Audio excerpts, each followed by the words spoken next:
ہم پوری زندگی اس انتظار میں نکال دیتے ہیں کہ ایک دن ہم اپنی من پسند زندگی جئیں گے، لیکن یہ بھول جاتے ہیں کہ زندگی وہی ہے جو آج ہے، کل تو بس خواب ہے جس کی کوئی تعبیر نہیں۔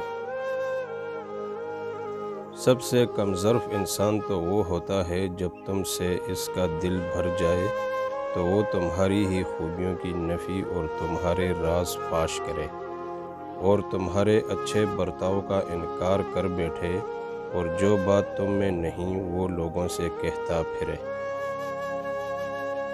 لوگ جنازے کی نماز پڑھنے دوسرے ملکوں سے آتے ہیں، مگر فرض نماز پڑھنے محلے کی مسجد میں نہیں جاتے۔ حضرت علی نے فرمایا، جب بھی تمہارا دل بے وجہ بے چین رہنے لگے تو سمجھ جانا تمہارا رب تمہیں عرش پر یاد کر رہا ہے۔